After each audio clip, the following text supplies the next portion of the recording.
Европейския парламент. Бяхме в Благоевградско. Сега за 3 дена Антонио Лопес, генералният секретар. Други ден пристига президента Джозеф Дол. Жан-Клод Юнкер от София започна своята кампания. Въобще, дори не става вече въпроси за партии, мнозинства.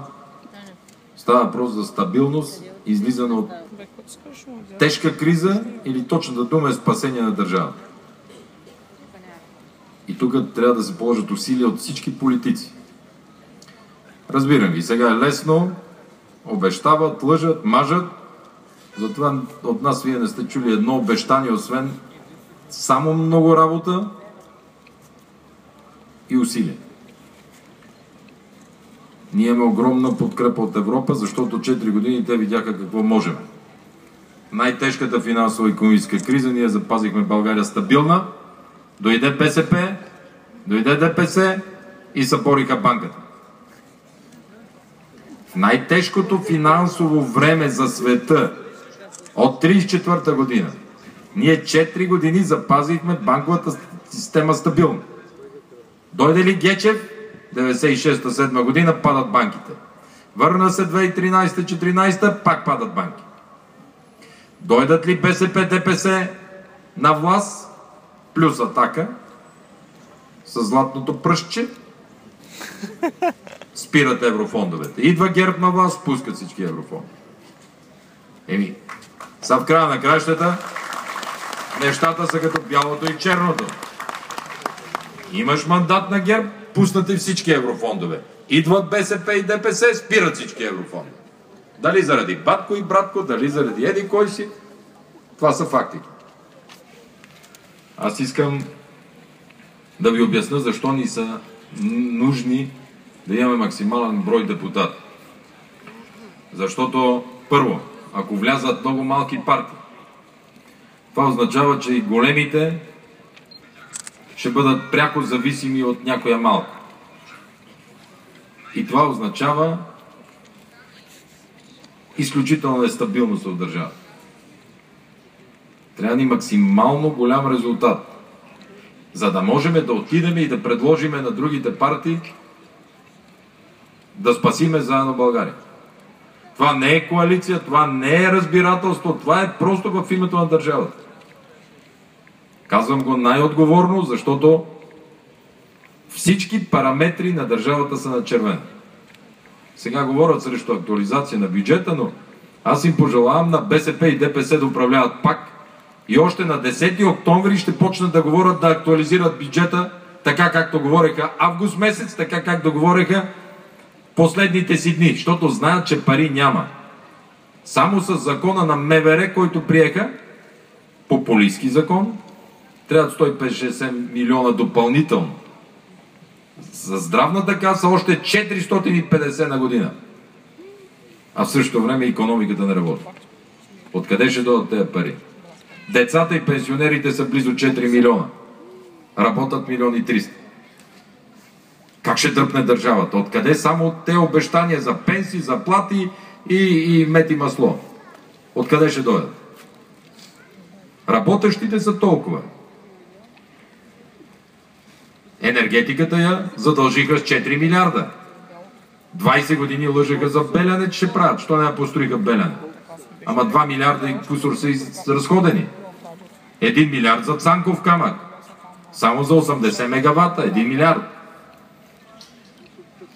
Аз ви казвам, че огромни усилия трябва да се положат.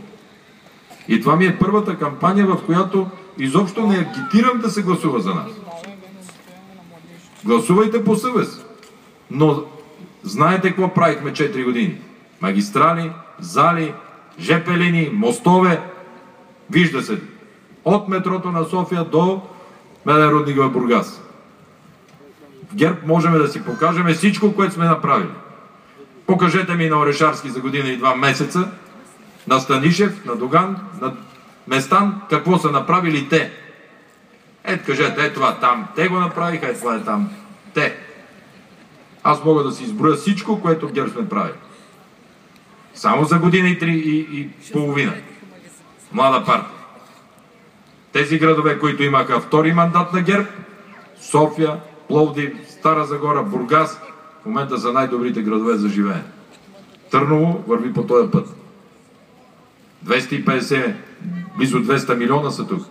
Аз ви обещавам за Търново, защото сега гледах трапезица.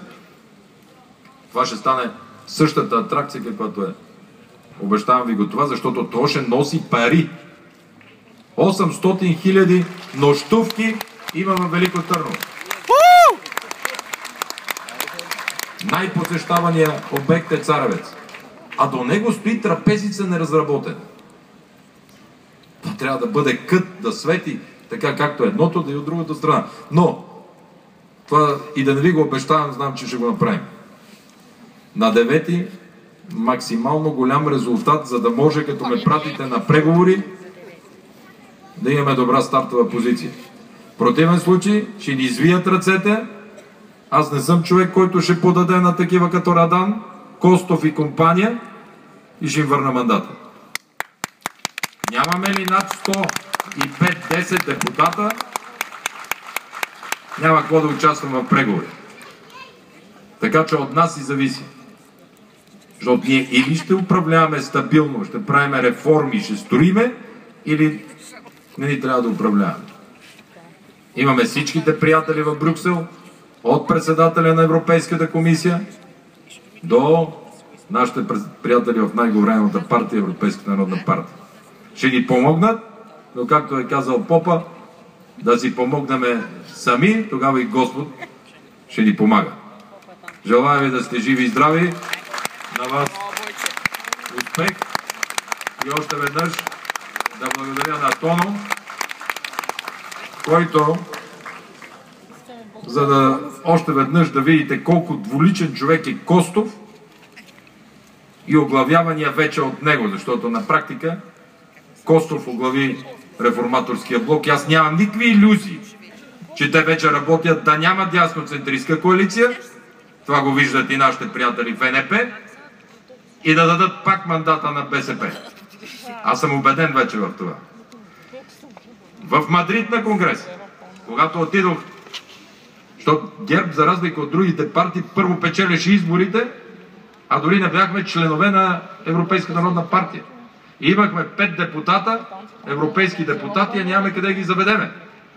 Така се случи, че първите ни избори бяха европейски. НП направиха извънреден конгрес в Мадрид, за да приемат ГЕРБ. И само една партия от стотиците, не знам колко са в Европа, гласува против. Знаете ли кои гласуваха против? Иван Костов. От цяла Европа. А виждате, президент, генерален секретар, всички са тук и казват, ГЕРБ е най-добрата дясна партия в България. Техният партньор е ГЕРБ. Те гласуваха против. За да може БСП да управляват с ДПС колкото може години повече. Затова нямайте илюзии, че с реформаторския блок може да се проведе преговор и те да искат дясноцентристка коалиция. Не искаха Дянков, как няма Дянков. Не иска Цветанов, няма Цветанов. Ама сега да няма и Борисов. Утре да направим коалиция, ма да няма никой от ГЕРБ, да са те. Ние да ги изкараме отпред и да ги сложиме. Как ще стане това? Затова победа, твърдо и напред.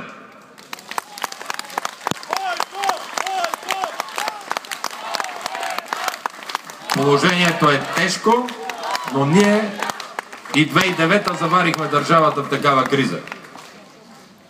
И само ние можем да измъкнем държавата от криза. Благодаря ви и лека вечер.